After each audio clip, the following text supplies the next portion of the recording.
예, 반갑습니다. 2주차가 됐는데, 지난번 1주차 때 안 오셨던 분 있으신가요?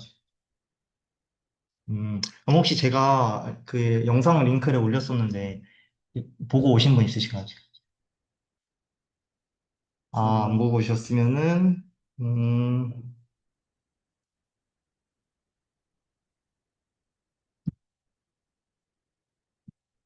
네, 감사합니다.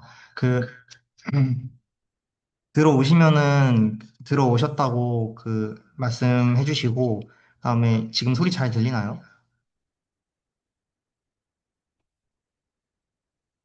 네, 감사합니다.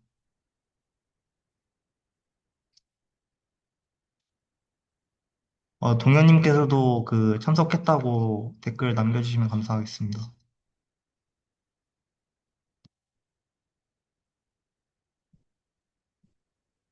네, 그러면 시작을 하도록 하겠습니다.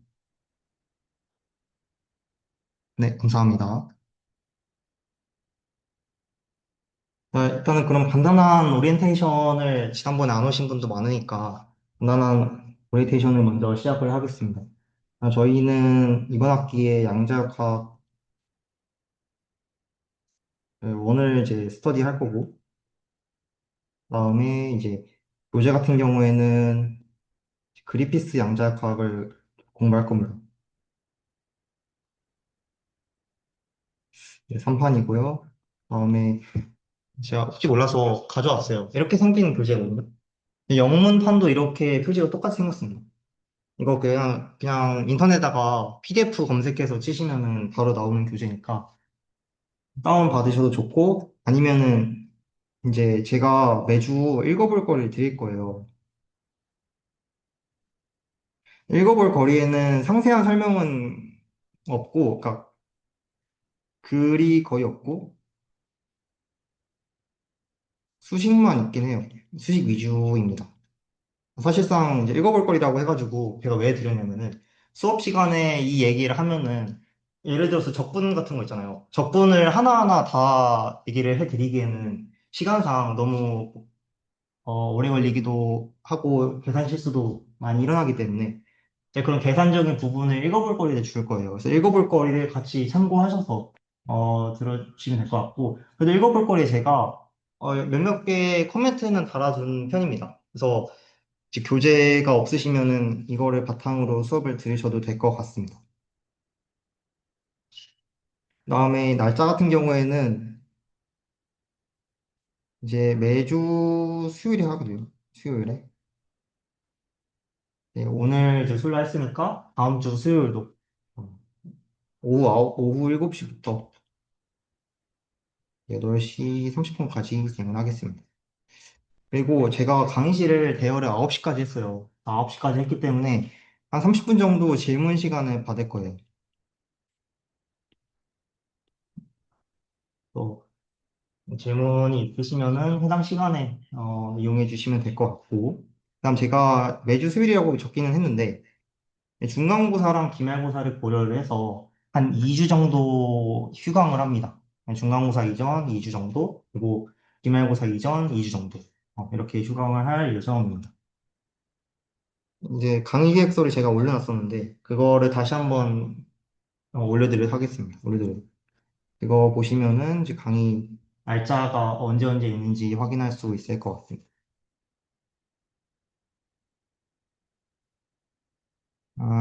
그러면은 뭐 바로 나가볼까요? 한 번에 안 오신 분도 있으니까 되게 천천히 나가도록 하겠습니다. 언제든지 이제 질문이 있으시면은 마이크로 해주셔도 되고, 손 들고 해주셔도 됩니다. 댓글로 남겨주셔도 제가 보겠습니다.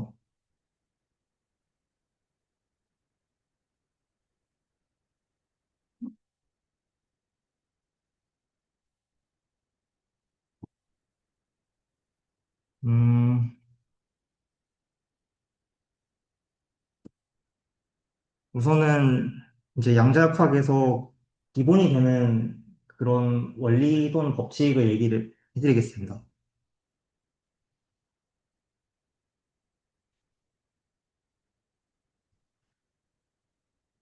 양자역학에서는 한 네 가지 정도를 이제 짚고 넘어가야 되는데요. 첫 번째는 무엇이냐? 중첩의 원리입니다.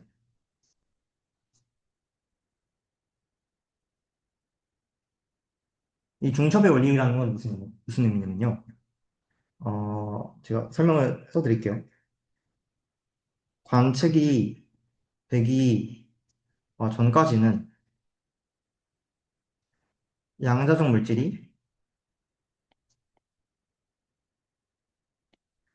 모든 이제 가능한이죠. 가능한 모든 이제 상태를 동시에 가진다. 이제 말로만 보면은 사실 이해하기가 좀 어려운데 이거 예시를 들어서 좀 얘기를 해드릴게요. 뭐 슈레딩거의 고양이는 다들 한 번쯤 들어보셨을 것 같은데 슈레딩거 고양이에서 쟁점이 되는 게 뭐죠? 고양이가 살아있거나 죽어있거나 그 상태가 중첩돼 있냐? 그 둘 중에 하나의 상태로 존재하지 않고 그 두 가지 상태가 동시에 존재하는 것이냐? 뭐 이러한 이제 논쟁이 있는데 여기서 보게 되면은 이제 모든 상태에서 상태가 두 가지죠. 이제 캣이 데드했거나 또는 이제 캣이 어라이브 하거나 이렇게 두 가지가 될 겁니다. 그렇죠? 그러면은 이제 중첩의 원리에서는 이제 관측이 되기 전까지는 양자적 물질, 그러니까 이제 고양이가 지금 양자적 물질에 해당하는 거죠. 이제 모든 상태라는 것은 고양이가 죽었거나 또는 살아있거나 이렇게 얘기를 할 수 있을 것 같습니다. 그래서 이제 고양이가 이 상태 속에 있을 때는 즉 관측이 되기 전에는 이제 살아있거나 죽어있거나 그 모든 상태를 동시에 가진다가 중첩의 원리가 되겠습니다.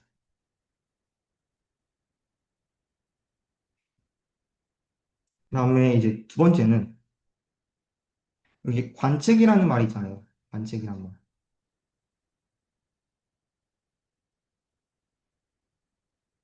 자, 관측이라는 것이 어떤 이제 물리적으로 어떤 의미가 있느냐를 말씀드리면은 관측은 그러니까 즉 측정은 파동함수의 붕괴를 가져온다라는 것입니다. 자, 예를 들어서 슈레딩거 고양이를 계속 예를 들을게요. 자, 박스 안에 있는 고양이가 있었는데 제가 박스를 치웠어요. 그러면은 분명히 측정에 둘 중에 하나 되겠죠. 죽어 있거나 또는 살아 있거나. 그런 식으로 두 가지 상태 중에 하나가 측정이 될 건데, 그러면은 이 측정이라는 것은 원래 모든 상태를 동시에 가졌었는데, 제 측정이라는 행위를 함으로써 하나의 상태로 귀결된다는 겁니다. 그러니까, 만약에 죽어 있다라는 걸 관측하면은 이 데드라는 것만 남고, 나머지 상태들은 다 죽는다는 거예요. 얘네들이 다 죽는다는 얘기예요. 그래서 측정이라는 것은 제 파동함수의 붕괴를 가져온다. 이제 파동함수가 뭐냐 이렇게 질문하실 수 있는데 이제 파동함수는 좀 이따가 다뤄드리도록 하겠습니다. 그 다음에 이제 세 번째는 이제 통계적 해석입니다. 사실 이제 보른이라는 과학자의 통계적 해석이라고 합니다.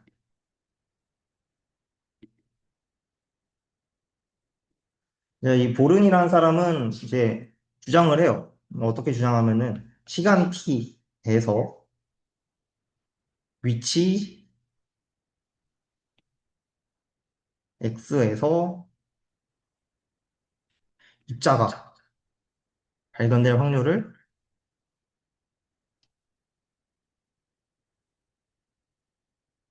이제 이렇게 나타내다라고 합니다.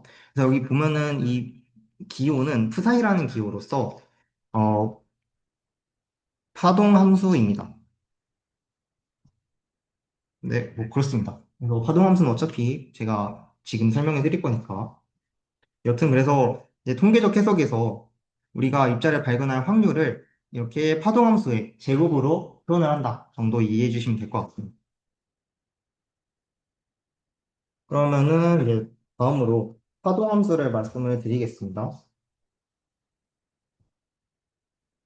자, 파동함수는 일단은 고전역학에서 좀 설명을 해드릴게요. 고전역학. 자, 고전역학에서는 저희가 어떤 문제를 풀고 어떤 답을 찾았냐면요. 어떤 입자가 운동하는 거를 우리가 주의를 했습니다. 주목을 했어요. 그래서 운동 방정식을 세워서 풀었죠. 뉴턴의 운동 방정식을 세워서 이 입자가 어느 위치에 있는가를 이제 중점적으로 다뤘던 것 같습니다. 근데 반대로 양자역학에서는, 그러니까 거의 비슷합니다. 꼬리. 양자역학에서는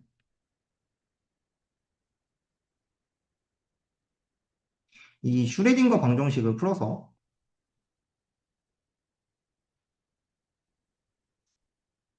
저희는 어떤 해를 찾냐면요. 이 파동함수를 찾습니다. 그러면 고전에서는 입자의 위치를 찾았고, 그리고 양자역학에서는 파동함수를 찾잖아요. 근데 여기서 고전역학과 양자역학에서의 가장 큰 번의 차이가 발생하는데, 고전역학에서는 입자가 하나의 특정한 지점에, 여기서 지점일 때 점에 좀 주의를 해주시면 좋겠습니다. 포인트. 그러니까 또 하나의 네, 점에 위치한다라는 변이었는데, 양자역학에서는 이 함수라는 표현이 달려있듯이 공간에 퍼져서 존재한다라는 점이 있습니다. 예를 들어서 입자가 고전역학에서는 이제 그렸을 때 이런 식으로 존재를 했었다면 원래, 그러니까 거의 무한대 이런 식으로 어떠한 특정한 점에 존재를 했었다면요. 양자역학에서는 이렇게 하나의 스파크가 튀는 게 아니라 이런 식으로 이 공간에 퍼져 있다라는 뜻이죠.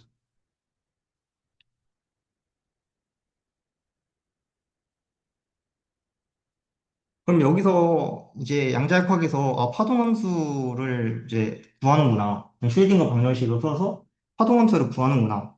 까지 이해를 했습니다, 저희는. 그럼 파동함수라는 게 어떠한 의미를 갖고 있는가라는 게 중요하겠죠. 파동함수는 사실 의미가 없어요. 파동함수는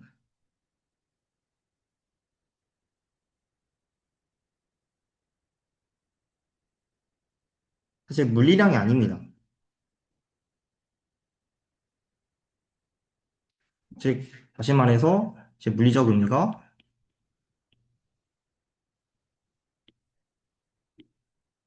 거의 없습니다. 없다.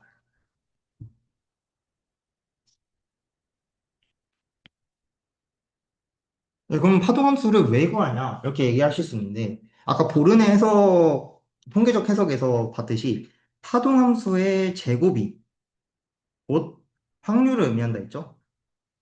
이거를 저희는 주의를 해서 다루게 될 것입니다.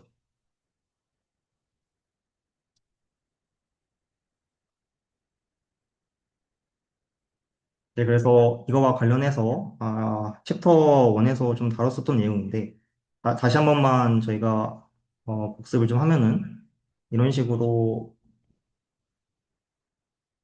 나타내는 거를 제 구간 A에서 B까지 해서 이제 입자를 발견할 확률이라고 해석하면 될 것 같습니다. 자, 이게 왜 그런지 설명을 해드릴게요. 시각적으로 좀 보여드리면 좋을 것 같은데, 어떠한 이제 확률 밀도 함수, 그러니까 이 파동함수의 제곱꼴이 있어요. 파동함수의 제곱꼴이 있는데, 그거를 이제 X축 위에다가 놓은다고 한번 생각을 해보죠. 그러면은 그래프가 이런 식으로 그려졌다 해봅시다. 일단은 파동함수의 제곱은 제가 말씀드렸다시피 어떠한 특정한 점에서, 그러니까 특정한 그 위치에서 입자가 발견될 확률입니다. 자, 그러면은 이 포인트 하나하나를 함수값을 계속 더하다 보면은, 그러면은 어떤 일이 발생하냐면은 여기부터 여기까지 구간 A에서 B까지라고 하면은 이 지점을 함수값을 다 더하게 되면은 결국에 A부터 B까지 이 구간에서 입자를 발견하게 될 확률을 의미하는 거겠죠. 그렇죠? 근데 지금 함수니까 연속 변수잖아요. 연속 변수면은 저희가 시그마 써야 됩니까? 인테그럴 써야 됩니까? 당연히 인테그랄 써야죠. 왜냐면은 연속적이니까. 그래서 인테그랄을 써줘가지고 이제 하동함수의 제곱을 구간 A, B에 대해서 이제 적분한 게 이제 구간 A, B에서 입자를 발견할 확률이라고 얘기를 할 수 있을 것 같습니다. 왜 제곱을 써야 되는지 더 설명해 주시죠. 아, 제곱을 왜 제곱을 해야 되냐고요? 그거는 이제 통계적 해석에 따라서 보르닌 씨라는 사람이 입자가 발견될 확률이 이제 몇 사이 제곱과 같다라고 했기 때문입니다. 그러니까 푸사이 자체는 물리량이 아니고 또 복수수예요. 근데 확률은 복수수가 될 수 없잖아요. 그래서 거기에다가 어떠한 그 후처리를 해가지고 확률로서 저희가 해석을 하게 되는 겁니다.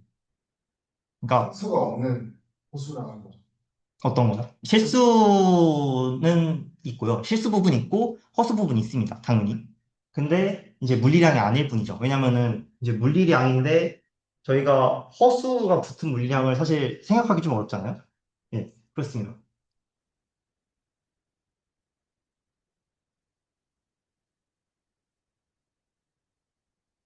실수도 있고 함수도 있는 거는 절대값을 취하면 어차피 예. 상수 나오는 거 똑같은 건데 그냥 사이에 절대값을 씌운 걸 쓰는지 왜 굳이 제곱을 쓰면서 그래서 이해가 안 돼요.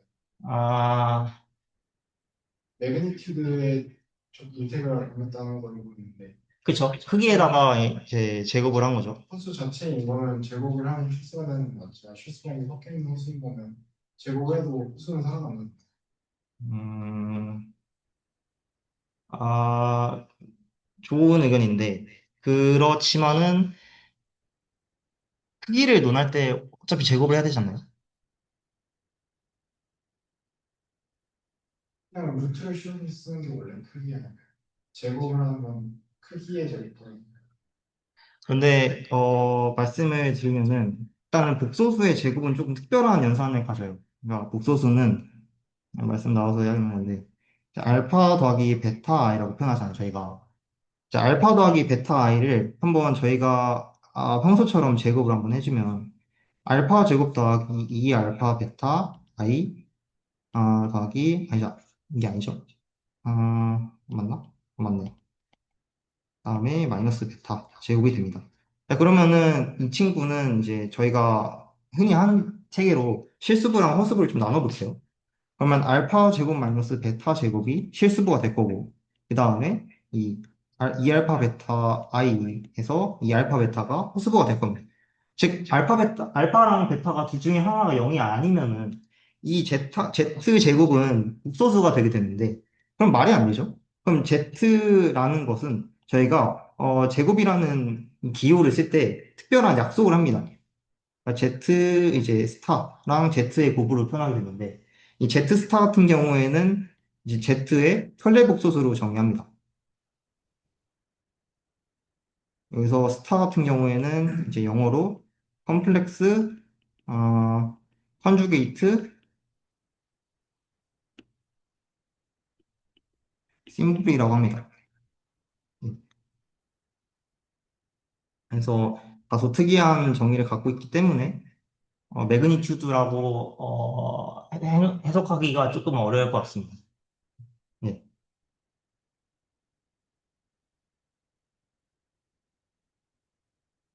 저는 그렇고요. 자, 그 다음에 이제 파동함수에서 가장 중요한 부분인 이 파동함수 제곱에 인테그랄 씌운 게 구간 AB에서 입자를 발견하게 될 확률이라고 말씀을 드렸는데 이거를 조금 다르게 한번 해석을 해볼게요. 이거는 어, 어차피 일단은 확률을 구해야 되잖아요. 확률을 구해야 되는데 이 확률을 어, 밀도 곱하기 구간이라고 한번 해석을 해보겠어요. 저희 우리 화학 시간에 배웠던 거 좀 생각해 보면 좋을 것 같아요. 그러니까 어떤 거 저희가 배웠었냐면요. 이 W는, 그러니까 질량은 부피 곱하기 밀도였지 않습니까? 기억나시나요? 그런 것처럼 이제 어떠한 이제 확률을 구하는데 확률 밀도라는 개념을 도입해서 확률 밀도 곱하기 구간을 곱하면 되는 겁니다. 자, 그렇게 되면은 확률을 구할 수가 있죠. 단위상으로 전혀 문제가 없죠. 그래서 지금 이 모양을 보면은 어떤 모양이냐면요.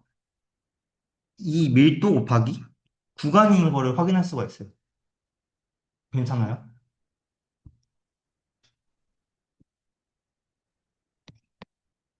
네.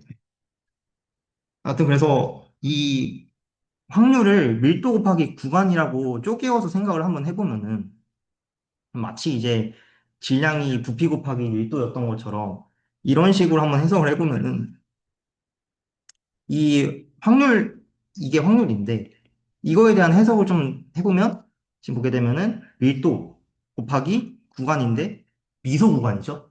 그럼 미소 구간이니까 그 매끄러운 연속 변수 함수에서도 이러한 정의가 적용이 될 수 있음을 확인할 수 있습니다.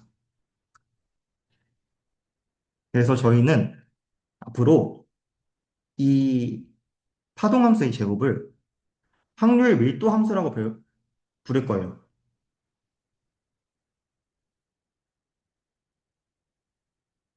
여기까지 질문 있나요?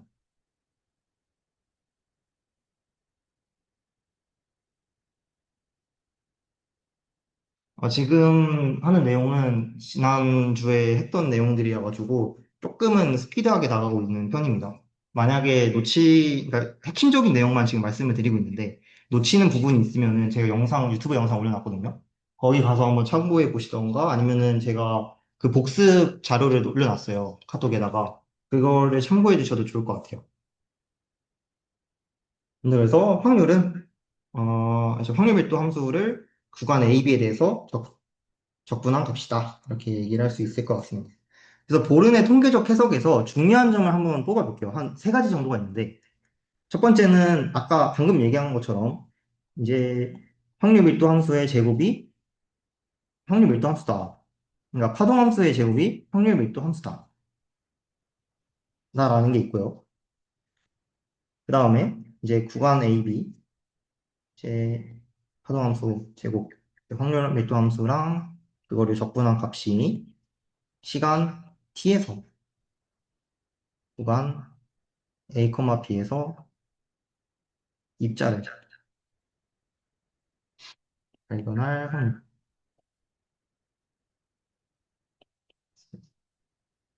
네, 얘기를 할 수 있을 것 같고.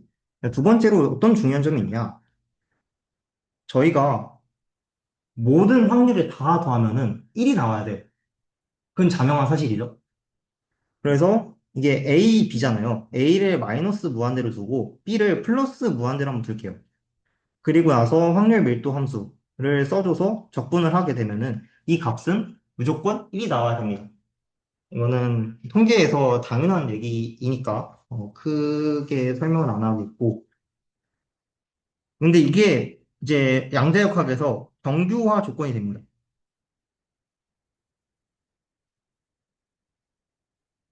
그 다음에 세 번째로 지금 보게 되면은 어떠한 함수를 마이너스 무한대에서 플러스 무한대까지 적분을 했어요.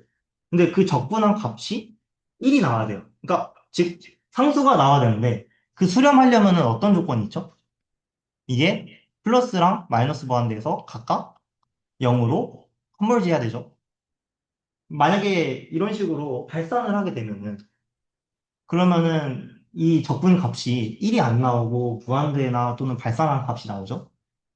그렇기 때문에 이제 리미트 x가 무한대에서 제 파동함수는 0의 값에 갖는다. 이게 물론 마이너스 무한대도 되고요. 그래서 경계 조건은 이렇게 형성됩니다. 그래서 저희가 그 보른의 통계적 해석에서 세 가지 정도의 중요한 점이 있는데 그 중요한 점을 이용해서 제가 문제 한번 푸는 게 있어요. 제가 유튜브 영상에도 올렸고 복습 자료에도 올려놨으니까 그 문제 관심 있으면 한번 찾아보는 것도 추천을 드립니다. 그럼 이제 저희는 새로운 수업을 나갈게요. 네, 여기까지 혹시 질문 있으신 분 계신가요? 편하게 해주셔도 될 것 같습니다.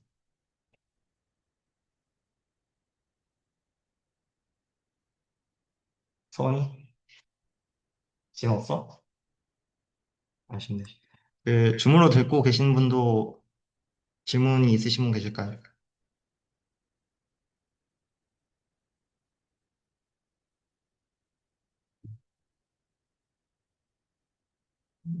잘 따르고 계신가요? 혹시 소리는 잘 나오나요?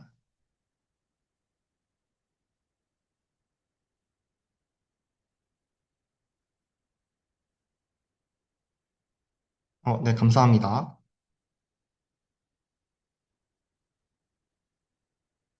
감사합니다. 그러면은 오늘 준비한 내용을 이제 하겠습니다. 제가 오늘은 아니고 어저께였죠? 어제 제가 사진을 올려드렸는데, 그거를 참고해서 같이 들어주시면 감사하겠습니다.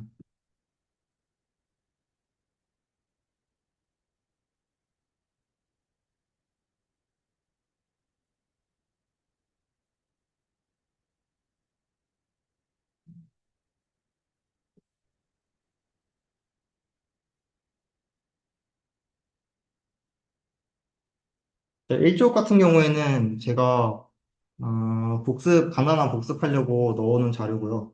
저희가 볼 거는 2쪽부터 볼 겁니다. 일단 정규화 조건을 이용해서 친구를 한번 적분을 해볼 거예요. 마이너스 무한대에서 플러스 무한대까지. 그럼 파동함수의 제곱이니까 확률 밀도 함수죠. 그럼 확률 밀도 함수를 이제 전 구간에서 적분을 하게 되면은 이제 정규화 조건에 의해서 1이 나온다는 것을 알 수가 있습니다. 근데 이 사실은요. 그러니까 파동함수가 지금 x랑 t에 대한 함수잖아요. 이거에 좀 주목을 해서 한번 봐주시면은 이 정규화 조건은 이 p사이가 시간이 0초일 때도 성립을 해야 되고, 그리고 시간이 t초 지났을 때도 성립을 해야 되는 조건이에요. 그렇죠. 확률이 다 더했을 때 1이 아니라는 사실은 받아들이기 어려우니까. 그래서 항상 1로 일정해야 됩니다. 자, 이 말은 무슨 얘기냐면요. 이 함수에 대해서 시간에 대한 변화량이 없다라는 겁니다. 그래서 이거를 시간에 대해서 한번 미분을 해볼게요. d 인테그랄 마이너스 무한대에서 플러스 무한대까지 를 하동함수 한 게 0이라는 이야기입니다. 여기까지 문제 없죠? 근데 제가 이 기호를 별로 좋아하지 않아가지고 이 기호를 음, 그 사이로 바꿀게요. 근데 이거를 증명을 하는 게 책에 나와 있는데 이 증명 같은 경우에는 같이 한번 해보면 되게 좋은 점이어서 같이 하겠습니다. 저희가 일단 증명을 해야 되는 게 제가 써드리면은 dt 인테그랄 사이의 제곱 dx가 0이다 라는 점입니다. 그거를 한번 증명을 해볼게요. 자, 우선 이 친구 같은 경우에는 이제 p사이가 x, t에 대한 함수니까 그리고 이제 적분 범위가 dx죠. 적분 병수가 dx니까 해당 식을 다음과 같이 바꿀 수 있습니다.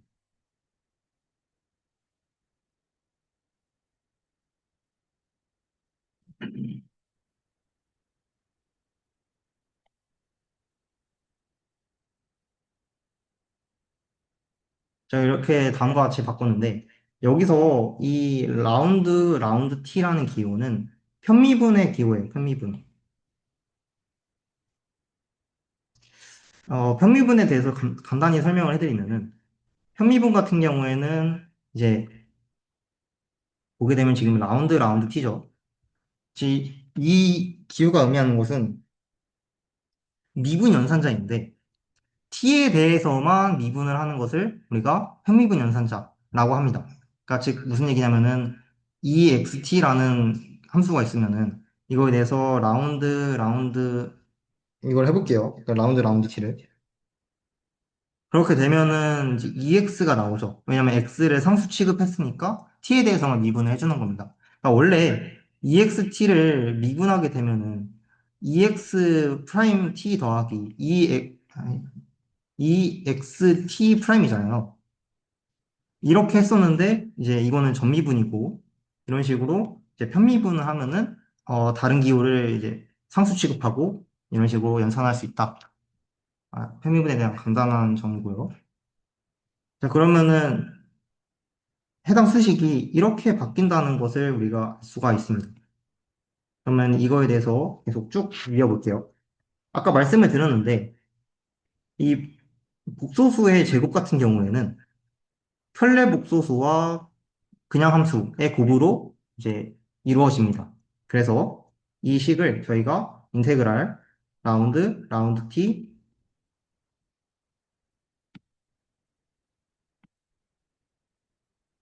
푸사이 dx로 쓸 수가 있습니다.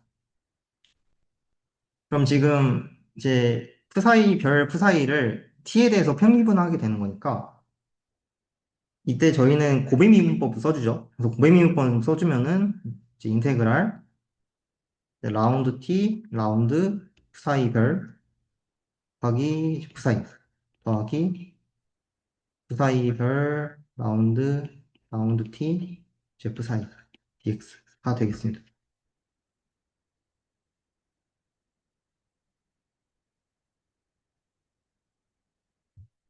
그래서 저희가 이제 슈레딩거 방정식을 잠깐 볼 건데, 슈레딩거 방정식에서 시간 회전 슈레딩거 방정식을 소개를 한번 해볼게요. 시간 회전 슈레딩거 방정식은 I 하바 라운드 t 사이가 이제 해밀토니안 연산자에다가 사이를 곱한 형태가 됩니다.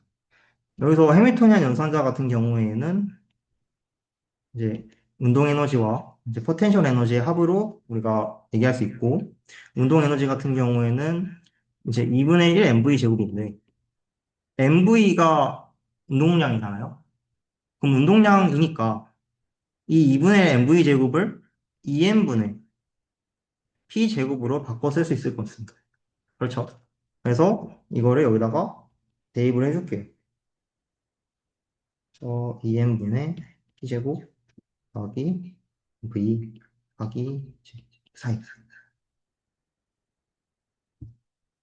근데 여기서 나중에 배울 건데 이 P라는 애는 어떤 식으로 쓰이냐면요. 아, 그 오늘 배울 거니까 그냥 쓰겠습니다. 이 식을 이렇게 바꿔 쓸 수 있습니다. B제곱 라운드 X제곱 더하기 VX 에다가 세이랑 이게 왜 이렇게 됐느냐는 P에 대한 정의가 필요한데 이 P에 대한 정의는 저희가 이 증명을 한 이후에 할 거니까 그냥 지금은 이대로 받아들이고 이따가 제가 왜 그런지에 대해서 설명을 해드릴게요. 네. 네. 네, 저기 한미분 할때 있죠. 예. 한미분이 두 번째 그 H hat 위의 수식 저 수식에서 여기 말씀하시는 건가요? 네네네. 예. 그러니까 그 위에 수식에서 한미분을 해서 내려오는데 예. 왜 갑자기 dx 그러니까 저 수식이 어떻게 나오는지 좀 이해가 안 아, 돼요. 이거요? 이거는 이게 그 시간 의존 슈리딩거 방정식이라고 하는 거예요. 저걸 한미분 두 번째 식. 네, 지금 그 가로치신 이거요? 네네네. 이거는 저희 아는 고배미분서거 쓴 거예요. 그러니까 고배미분법 뭔지 아시나요? 예를 들어서 FG가 있으면은 이거에서 미분하게 되면 F 프라임 G 더하기 FG 프라임이잖아요. 네. 그러면 여기서 보게 되면은 음, 이제 라운드 T에 푸사이 스타 푸사이잖아요. 네. 그럼 지금 여기 푸사이 스타를 F라고 하고 푸사이를 G라고 한번 해볼게요. 그러면 이거를 이제 미분을 하게 되면은 이제 F에다가 미분을 하고 G 더해주고 F에다가 G에다가 미분하고 F 넣어주고 이런 형태란 말이에요. 그럼 F 프라임은 어떻게 정의되냐? 라운드 사이 별 라운드 T입니다. 그리고 G 프라임 같은 경우에는 라운드 사이 라운드 T예요. 자, 그럼 이거를 대입을 해주면은 이제 라운드 사이 별 라운드 T에다가 사이를 곱한 거고 제 우변 같은 그러니까 이 그러니까 우황 뭐라고 하지? 두 번째 항 같은 경우에는 이제 푸사이 별에다가 라운드 푸사이 라운드 T란 것과 같습니다. 그럼 DX가 저 앞에 있었던 거. 어, 어디죠? 아, 여기요. 네. 이거는 지금, 음, 그 미분이 그 DT, 그러니까 DX DT잖아요. 근데 이거가 DTX랑 같은 거 아시나요? 그거를 쓴 겁니다. 여기는. 네네네. 예, 예, 예. 네, 아무튼 이제 고백 이용법을 사용해서 이런 식으로 전개를 할 수 있다라는 말씀 드리고요. 목소리 크기 괜찮나요? 네, 좋습니다.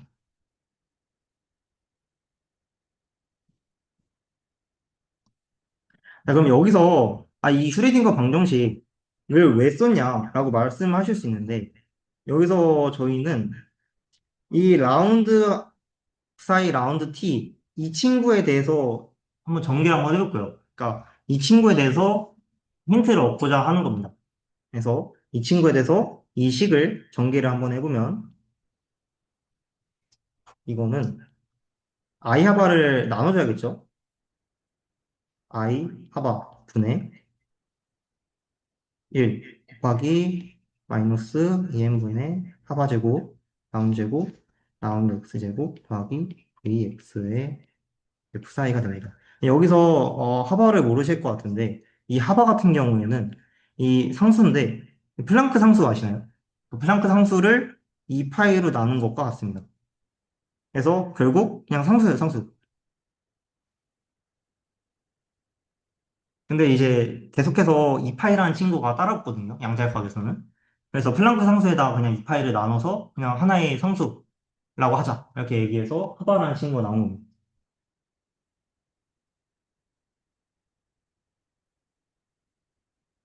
네, 그렇고요. 그 다음에 여기를 보게 되면은 이 친구를 한번 살펴보는 게 좋을 것 같아요. 그러니까 보게 되면은 음, 이제 라운드 사이 라운드 T라는 친구를 저희가 컴플렉스 컨주게이트 심볼을 씌우면은 어떻게 나오냐면요. 라운드 푸사이 스타 라운드 T가 나오거든요. 그럼 이 말은 무슨 말이냐면요. 아까 이 스타를 씌우면은 즉 컴플렉스 컨주게이트 심볼을 씌우면요. 켤레복수수가 된다고 말씀드렸잖아요. 그럼 켤레복수수가 된다는 의미는 이 친구랑 이 친구가 지금 켤레복수수라는 겁니다. 그럼 라운드 푸사이 라운드 T를 알았으니까 라운드 푸사이 별 라운드 t는 어떤 값이 될까요? 그냥 i에다가 마이너스 i를 집어넣는 값이 되지 않을까요? 그죠? 그래서 그거를 사용해 볼 겁니다.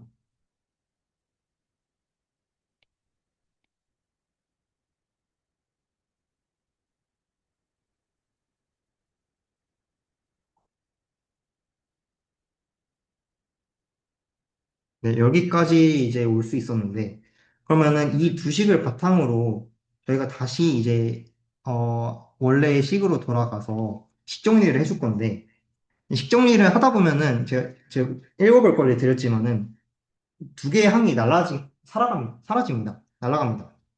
그래서 이 아까 처음 식을 다시 쓰면요. 인테그랄 마이너스 무한대에서 플러스 무한대까지 라운드 사이별 라운드 t 사이 더하기 사이별 라운드 사이 라운드 t a dx를 한 개, 인테그랄 EN분의 I 하다 곱하기 사이를 라운드 제곱 사이 라운드 x 제곱 마이너스 라운드 제가 얘기했던 게, 그러니까 저희 교식에서 지금 괄호 안에 들어가 있잖아요. 어떤 거요? 네. fx, dx 이분하는 형태가. 요거 근데 말씀하시는 위에 거예요? 그 앞에 거. 좌변 못하는. 그 수식을 좌변. 좌함. 이거요? 네, 그러니까 괄호가 저기 쳐져 있는데 그 위에 거 아까 보시면은 네.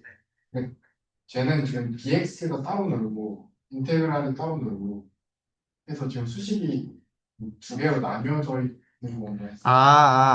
죄송합니다. 제가 여기를 이제 괄호를 쳐서 인테그랄이랑 dx 이제 패티한 위에 거, 아니, 아래 패티 이렇게 형태가 되어 있는 상태입니다.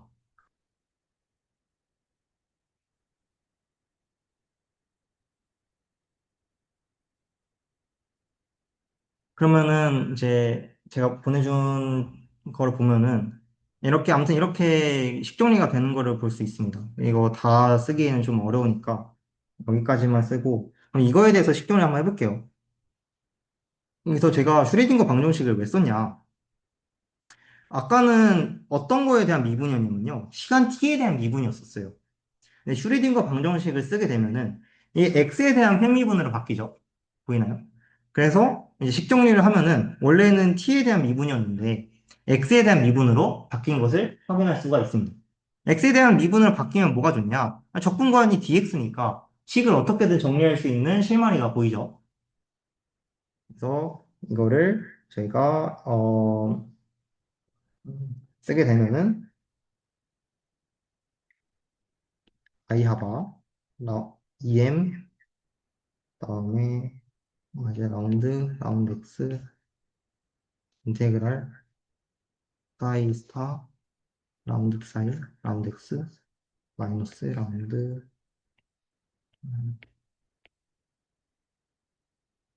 가 됩니다.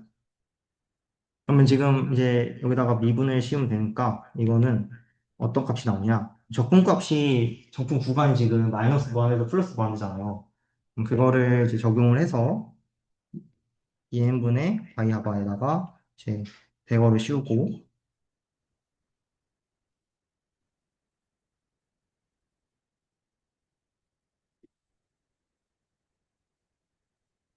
여기서 마이너스 무한대에서 플러스 무한대까지 우리가 갈 수 있는 것을 확인할 수 있습니다. 근데 저희가 아까 어떤 논의를 했냐면요. 이 부사이라는 친구는 플러스 무한대와 마이너스 무한대에서 각각 어떤 값을 갖는다 했죠? 얘 0되고 얘 0되는 것을 우리가 확인할 수가 있습니다. 그럼 결국에 이 상수가 어떤 값이든 간에 0이 돼요. 그러면은 저희가 아까 증명하고자 하는 게 뭐였죠? 증명하고자 한 게 이 정규화 조건을 시간에 대해 미분했을 때 변화가 없음을 보였잖아요. 그게 여기서 이제 증명이 된다라는 겁니다. 길었죠. 길었는데 이제 슈레딩거 방정식을 사용하는 그 방법이랑 그다음에 이제 이 정규화 조건 그리고 이 발산 경계 조건을 다 쓰는 케이스여가지고 소개 한번 했습니다.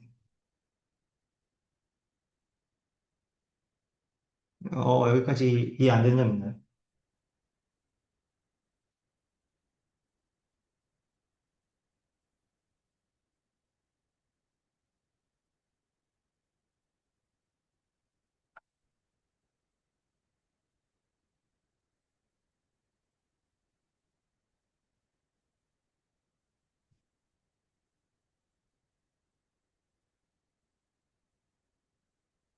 저렇게 되면 아예 시간이라는 변수에 아예 영향을 안 받는다는 뜻.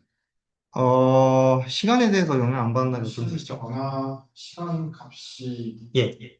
변화를 변화율에 따른 영향을 안 받는다. 어, 시간 t 값이 결국 수식에. 없으니까. 네. 근데 없다라는 말은 좀 어폐가 있는 게 그러니까 슈레딩거 방정식에 의해서 같다라는 이 사실에 의해서 시간 t가 없어진 거지. 그러니까 어차피 이 수식을 반대로 하면 x를 시간 t로 바꿀 수 있는 거잖아요. 표현할 수 있는 거잖아요. 그래서 시간 t에 대해서 영향이 없다라는 표현은 어폐가 있는 것 같습니다.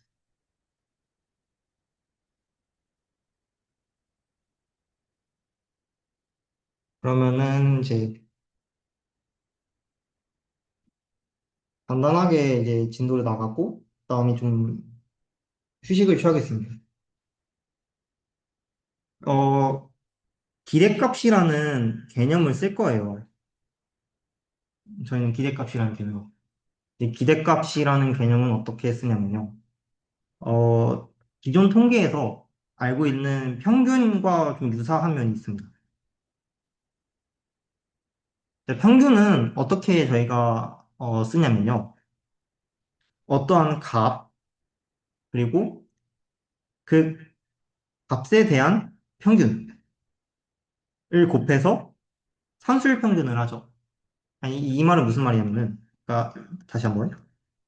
어떤 거에 대한 값, 그 다음에 그거가 나온 빈도, 그거를 다 더하면은 전체 값이잖아요. 그 전체 값을 저희가 전체 경우의 수로 나눠주면은 이거 뭡니까? 산술 평균이죠. 그러니까 J가 1부터 두 번째 값이고 산술 평균.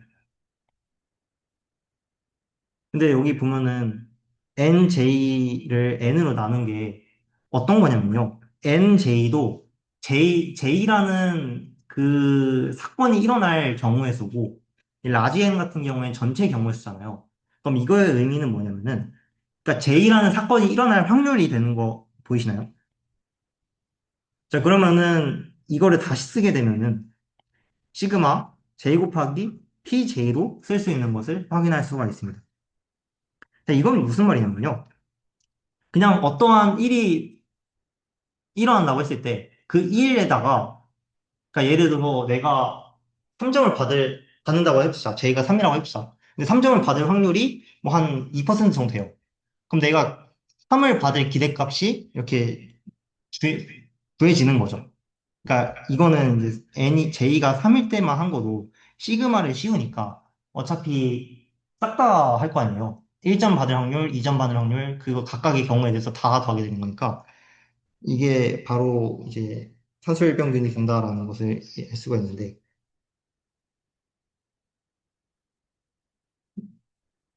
이거를 지금은 이제 불연속 변수잖아요. 어떠한 예를 들어서 점수 같은 경우는 1점, 2점 이렇게 카운터블 하시잖아요. 근데 저희가 다루는 것은 함수이다 보니까 이제 불연속합니다.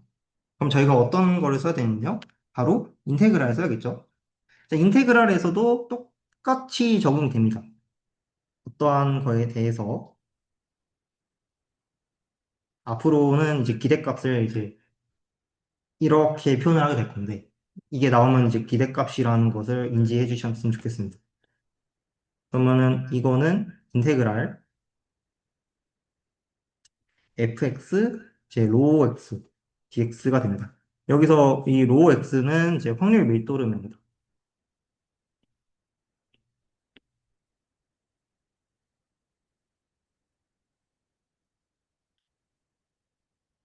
왜 갑자기 확률 밀도가 나왔냐? 여기는 확률인데 여기는 확률 밀도냐? 이렇게 말씀하실 수 있는데, 지금 여기는 dx가 안 곱해져 있고, 여기는 dx가 곱해져 있잖아요. 그러니까 결국 이게 확률인 겁니다. 이게 확률. 네, 되시나요? 그래서 이거랑 형태가 똑같다. 근데 똑같은데 이 하나는 이제 불연속 변수인 거고 아래는 이제 연속 변수를 이제 표현한 것이다. 이렇게 이해하실 수 있을 것 같아요. 자, 그러면은 이제 기대값이라는 개념을 알았으니까 기대값에 대해서 조금 더 시각화를 하면은 그 기대값이라는 것은 결국에 어떠한 입자가 이런 식으로 파동함수가 이렇게 형성된다라고 했을 때 이 친구가 가장 그러니까 이렇게 말고 이렇게 한번 표현을 해볼게요. 그러니까 사인 함수의 일부분을 표현한 거예요. 이런 식으로 파동함수가 생겼다라고 해봅시다. 그럼 이런 식으로 파동함수가 생겼다라고 하면요. 이 친구의 기값은 어디일까요? 뭐 보나마나 이 지점이 되지 않을까요? x는 0일 때. 뭐, 직관적으로 보면은 이렇게 볼 수 있을 것 같습니다. 기대값. 그래서 저희는 이제 위치, x에 대한 기대값을 다음과 같이 표현을 할 거예요. 인테그랄 x, 다음에 확률 밀도 함수의 제곱, 확률 밀도 함수, 5 곱하기 dx. 왜 이렇게 쓰냐면요. 이 확률 밀도 함수가 이 로 x이기 때문입니다. 아까 이거였죠? 로 x. 이 형태랑 똑같이 쓴 거예요.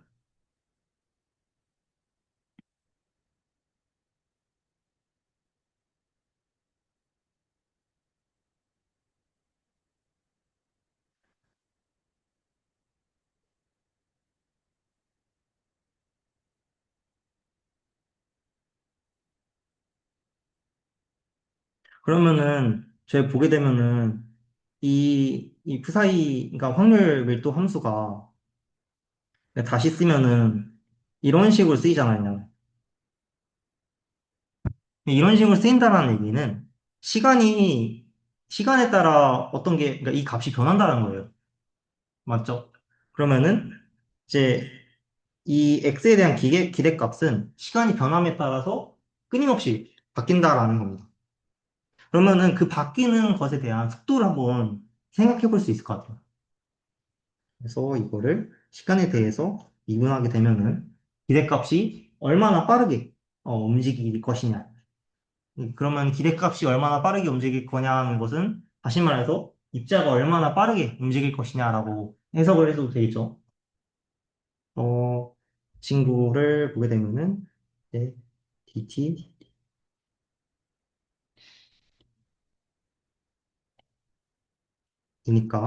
이거를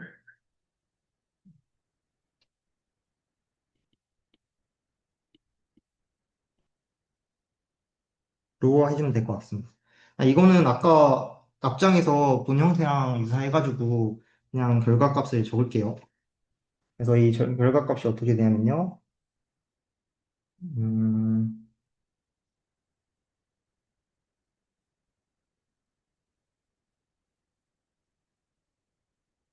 그래서 이게 마이너스 i 하바 m 인테그랄 i 라운드 x dx가 됩니다. 자, 그러면은 뭐 여기 이렇게 해가지고 구해주는구나까지는 이해가 돼요. 그러면은 이거에 대해서 한번 논의를 한번 해볼게요.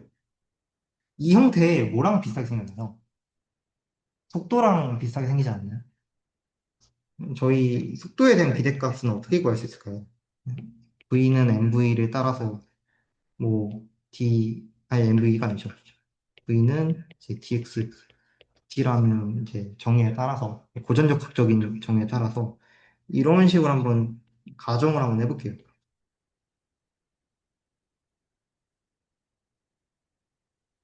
저희가 이 챕터에서 할 거는 이 x에 대한 기대값, 위치에 대한 기대값이랑 운동량에 대한 기대값을 구하는 겁니다. 운동량에 대한 기대값을 구하려면은 일단은 속도 곱하기 질량이니까 속도에 대한 기대값을 우리가 알아야 돼. 그러면은 속도가 지금 이렇게 가정을 하게 되면은 바로 위에 있는 이 식이랑 똑같은 거잖아요. 그러면은 이제 운동량이라는 친구는 m 곱하기 v의 기대값이 될 겁니다. 그러면은 이거를 이 식을 여기다가 갖다 쓰게 되면은 마이너스 i 하바 인테그랄 사이 열 라운드 사이 라운드 x dx가 될 겁니다. 여기까지 괜찮으신가요?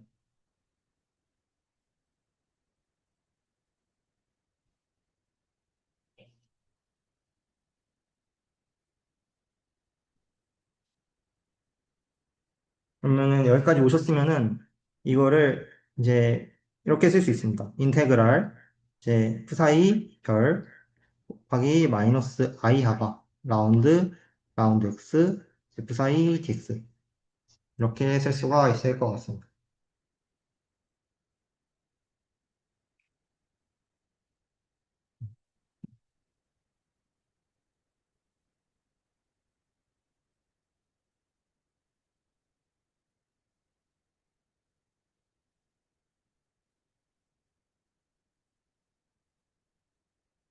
여기까지 괜찮으시다면은, 그러면은, 저희가 P라는 오퍼레이터를 이렇게 정의할 거예요. P라는 오퍼레이터는 뭐냐? 마이너스 I 하바 라운드 X다. 라고 정의를 할 겁니다. 이거를 이제 앞으로 모멘텀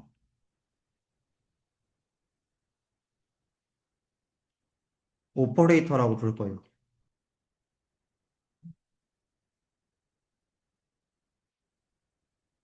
그럼 저희가 이 x에 대한 기대값이랑 p에 대한 기대값을 알면은 어떤 이점이 있냐? 왜 이런 복잡한 계산을 해서 기대값을 왜 구하냐? 이렇게 물어볼 수 있는데 이거를 왜 구하냐? 저희가 이제 물리에서 다루는 모든 임의에 관측 가능한 물리량을 Q라고 한번 해볼게요. 이 Q는 이 X랑 P에 대해서 정의할 수 있어요. 그러니까 이 말은 무슨 냐면은 그러니까 임의에 관측할 수 있는 모든 물리량은 X랑 P에 대한 변수로 구성이 된다라는 겁니다. 당장 T도 봐도 그래요. T는 2n분의 P제곱이잖아요. 그러면 이 친구는 P에 대한 변수, P에 대한 함수인 거고, 그 다음에 V 같은 경우에도 Vx죠. 이 포텐셜 같은 경우에는 저희 알다시피 이제 위치에 그 영향을 받아가지고 보통 VR 이렇게 쓰죠.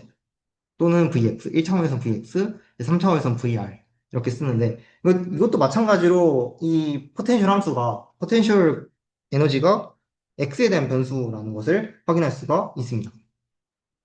가운동량 같은 경우에도 X랑 P로 우리가 구할 수가 있습니다.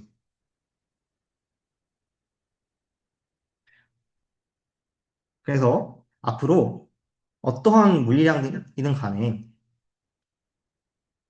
Q에 대한 기대값이라는 것은 인테그랄 제 사이별 그리고 Q x, p 그리고 그 사이 dx로 우리가 표현을 하게 됩니다.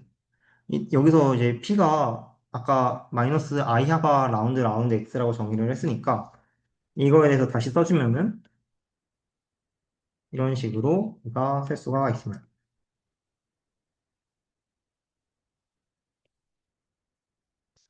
저희 잠시 쉬었다가 한 10분 정도 쉬었다가 10분부터 아래의 내용을 할게요. 아무튼 일단은 이제 10분이 됐으니까 다시 시작해 보겠습니다. 아, 이제 줌으로 참여하시는 분들도 질문이 있으시면은 이제 손을 들거나 아니면 아니, 손을 들거나 좀 어렵겠고 이제 마이크로 말씀해 주시거나 아니면 댓글로 달아주시면은 제가 보고서 답변을 드리겠습니다.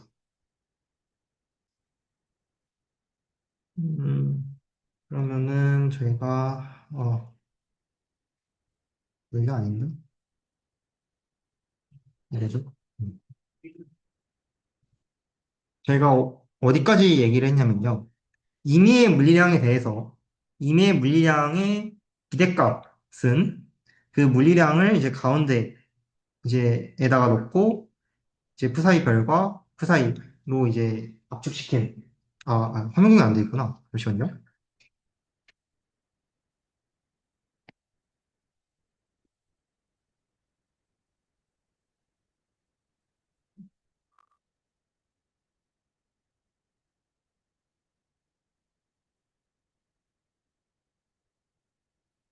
예.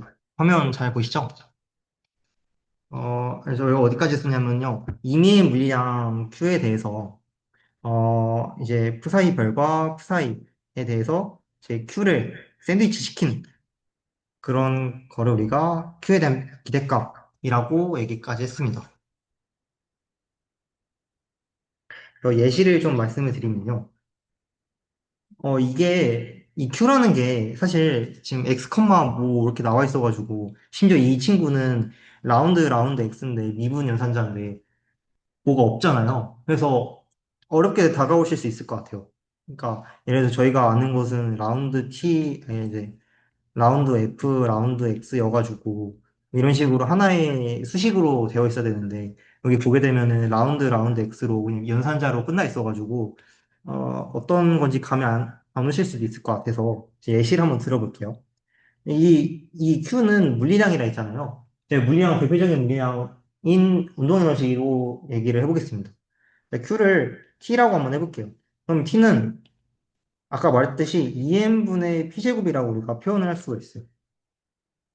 그러면은 이제 T의 이제 기대값 같은 경우에는 2n분의 P제곱이 되겠죠. 자, 그럼 이 친구를 위의 공식처럼 이제 푸사이 별, 다음에 2n분의 이제 P제곱, 근데 이제 어떻게 되지? 일단 이렇게 쓰죠. 네, 4이 dx 이렇게 쓸 수 있습니다. 저희가 아까 이제 P가 여기 안에 들어갈 때는 이런 식으로 연산자로 들어간다 했잖아요. 그래서 그거를 이제 여기다가 써주면은 인테그랄 4이별 2n분의 1에 마이너스 I 하바 라운드 x의 제곱 이거를 지금 사이 dx 한 것과 같습니다. 그럼 요거 안에 있는 거 제곱을 하기 전에 2m을 밖으로 한번 빼볼게요.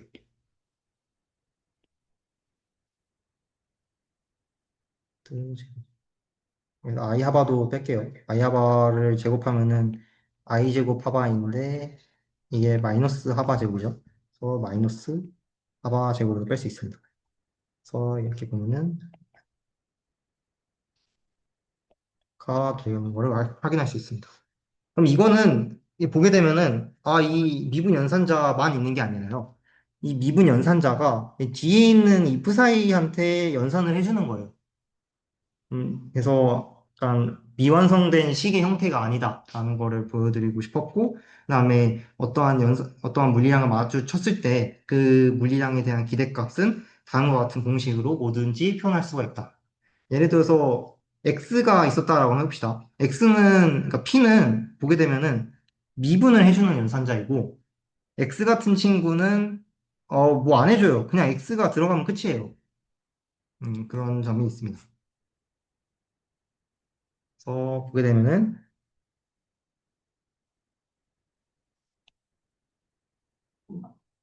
x는 그냥 x로 생각하시면 될 것 같고, t 같은 경우에는 이제 그냥 미분하는 미분 연산자다, 더함수다 이렇게 생각을 해주시면 될 것 같습니다.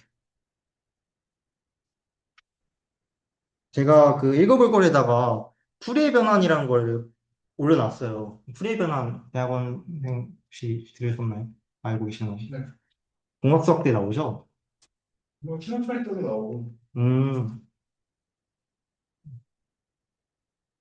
풀이의 변환을 이용해서 음, 불확정성 원리를 증명하려고 했는데 이 불확정성 원리 같은 경우에는 이제 어차피 3단에서 다룰 거니까 간단하게만 하겠습니다. 간단하게, 진짜 간단하게. 이제 불확정성 원리가 저희 고등학교 때 배운 걸 좀 기억을 해보면은 불확정성 원리가 어떤 거였냐면요.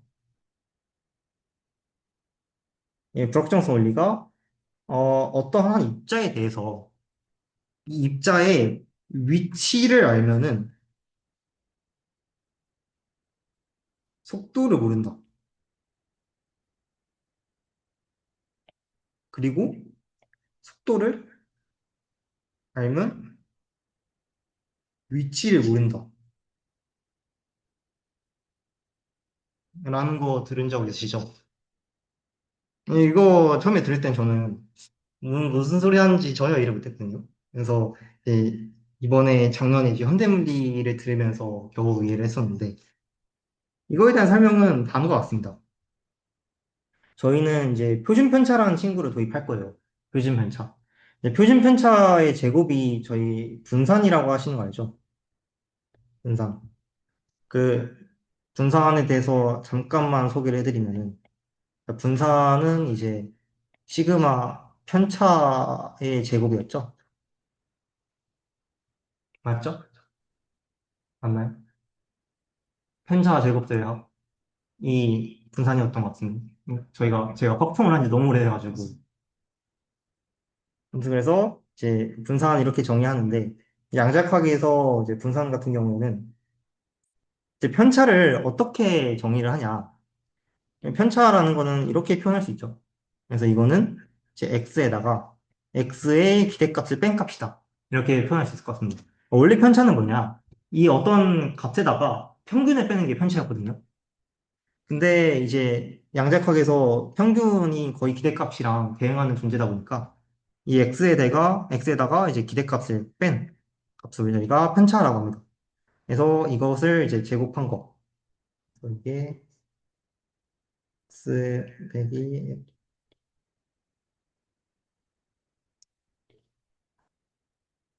그래서 저희가 이거를 다시 쓰게 되면은 음, 네, 그렇게 쓰게 됩니다. 어떠한 값에 대해서 네, 라운드 와 같이 쓸 수 있게 됩니다. 그러면은 이 표준편차 같은 경우에는 그냥 루트를 씌워주면 되겠죠.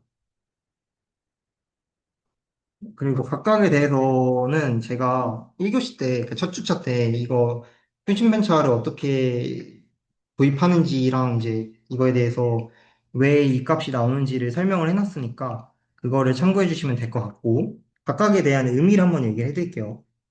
이거는 x제곱의 기대값이에요. x제곱의 기대값. 그래서 보게 되면은 인테그랄 x제곱 하동함수 dx 또는 인테그랄로 구할 수 있습니다. 그리고 이 친구는 x에 대한 기대값인데 제곱이 되어 있죠. 그러면은 이거는 이제 x를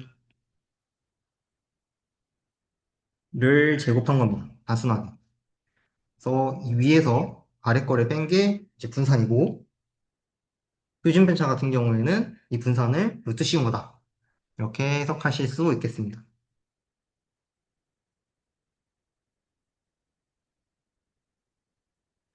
음,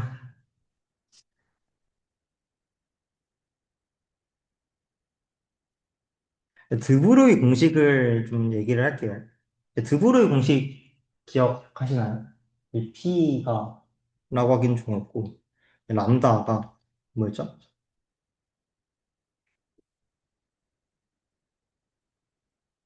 P분의 H였던 거 기억하시나요?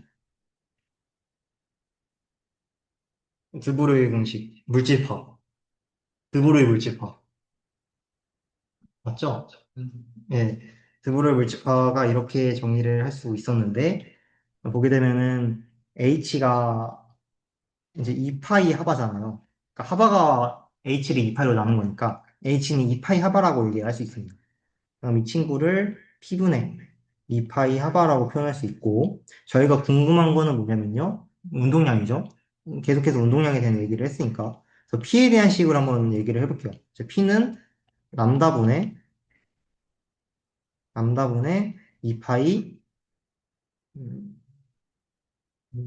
P는 람다분의 2파이 하바가 될 겁니다.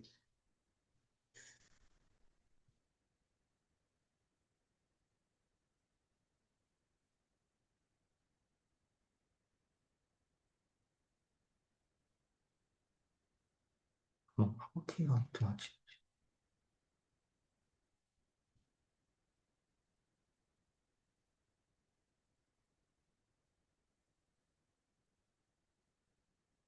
아, 저희 그 파동에 대해서 배울 때 파수를 정의하잖아요. 그 파수가 람다분의 2파이거든요. 그래서 이게 제 K 하바가 됩니다.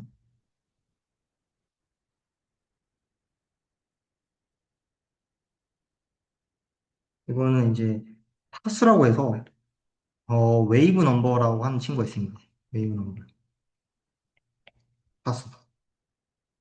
K는 이렇게 정의를 한다. 그래서 P는 이제 하바 K가 되게 됐습니다.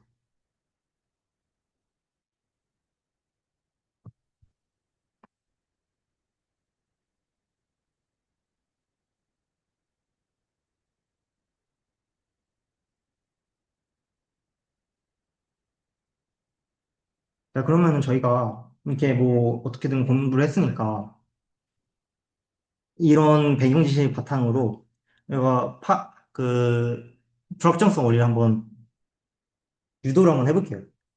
불확정성 원리에 대해서 결론을 먼저 말씀드리면은 X에 대한 이 표준 편차와 이 운동량에 대한 표준 편차의 곱이 항상 2분의 합하보다 크거나 같다라는 게 이제 불확정성 원리의 결론이에요. 보게 되면은 이 표준 편차에 대해서 의미를 한번 짚고 넘어갈 게 있는데 만약에 모든 그 데이터가 똑같은 값이다라고 하면 어떻게 될까요? 분산이 편차들의 제곱의 합이라 했잖아요. 그럼 편차가 나오려면은 이 어떤 값에 대해서 평균을 빼야 되는데 모든 값이 똑같으면은 모든 값이 갖고 있는 그 가리키는 그 값이 평균이 될 거란 말이죠. 그럼 모든 편차들이 0을 갖게 될 거고 그럼 그 말은 무슨 말이냐? 이제 분산이 0이 된다라는 거죠. 즉 다시 말해 표준 편차가 0이 된다라는 겁니다. 그래서 표준 편차가 0이라는 얘기는 모든 사람이 아니 이제 모든 데이터가 0이다 라는 의미와 같습니다. 자, 모든 데이터가 0이라는 얘기는 어떤 얘기냐면요. 그냥 중첩의 원리로 말씀드리면은 중첩의 원리는 가능한 모든 상태가 동시에 존재한다라는 건데 모든 데이터가 한 개를 가리키고 있으면은 그 상황은 어떤 상황이죠? 그냥 하나로 확정된 상황이에요. 위치에 대응하면은 얘는 x는 1에다가 그냥 확정되어 있다. 이렇게 생각할 수도 있어요.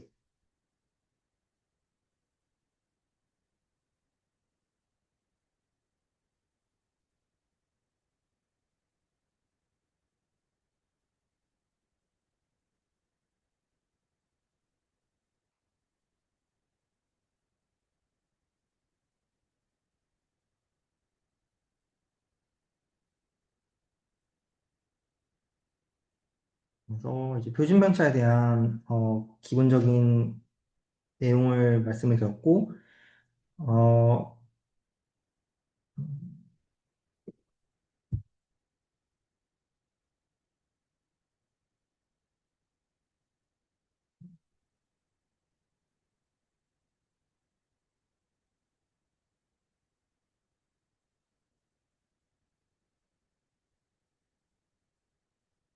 제가 그 풀이의 변환을 이용해가지고 말씀을 드리려고 했는데, 이제 풀이의 변환을 말씀드리려면은 8시 반을 좀 넘길 것 같아서, 그거를 좀 패스를 하고, 좀 직관적인 물리적인 직관을 이용해서 네, 이 법칙을 좀 설명을 해드릴게요.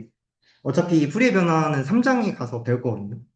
3장에서 어차피 다룰 내용이다 보니까 해당 내용을 저희는 간단하게 하고 직관적으로 하고 넘어가겠습니다.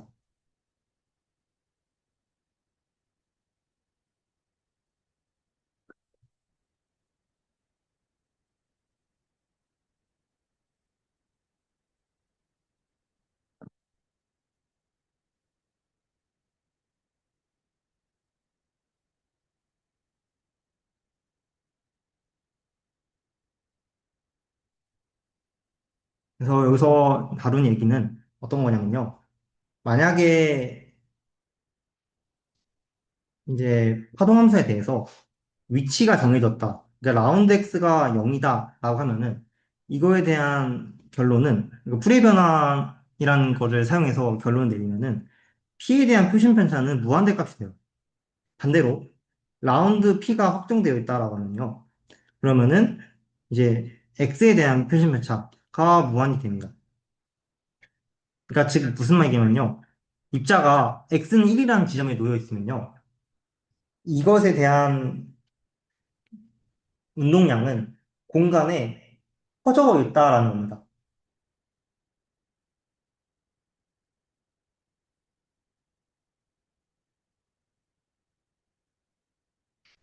그래서 이거를 우리가 수식으로 이야기하는 게 이거와 같습니다.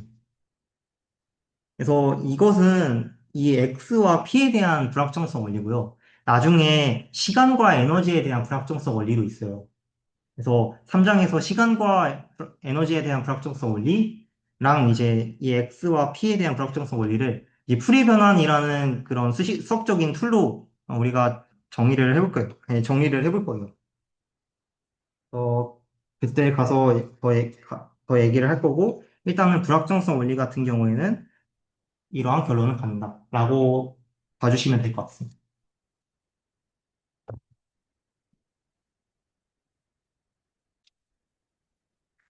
일단은 오늘 제가 준비한 거에서 1장 내용은 다 했거든요. 근데 2장 내용을 넘어가면은 저희가 이제 슈리딩거 방정식을 어떻게 푸는지에 대한 얘기를 할 거예요. 그러니까 지금은 이제 그냥 물리적인 내용, 그러니까 그냥 이건 이래 라는 서술이 대부분이었다면요. 그러니까 슈리딩거 방정식을 푸는 거로 넘어가면은 이렇게 하니까 이렇게 말이 되네? 라는 것을 보게 될 거예요. 그래서 이제 저희는 다양한 케이스들을 볼 건데 시간에 대해서 이제 변하지 않는 정상 상태도 볼 거고, 그다음에 이제 무한 사각형 우물도 볼 거고, 프리파티클 자유 입자도 볼 거고. 그래서 각각의 경우에 대해서 파동함수가 어떻게 주어지고, 그 파동함수는 어떠한 경계 조건, 어떠한 그런 정교화 조건에 따라서 확정이 되는지, 그리고 그 파동함수는 어떠한 특징이 나타내는지 그런 것들을 확인할 예정입니다. 그래서 다음 주 7시부터 이제 8시 반까지 하게 될 거니까 그때도 줌 링크를 통해서 접속해 주시면 감사하겠습니다. 혹시 오늘 질문 있었나요? 현장에 계시는 분도 질문 있으신가요? 9시까지 질문을 가질 건데 질문 받는 시간에 간단하게라도 질문이 없으시면은 줌에 계신 분들은 나가셔도 될 것 같습니다. 참석해 주셔도 되게 감사합니다.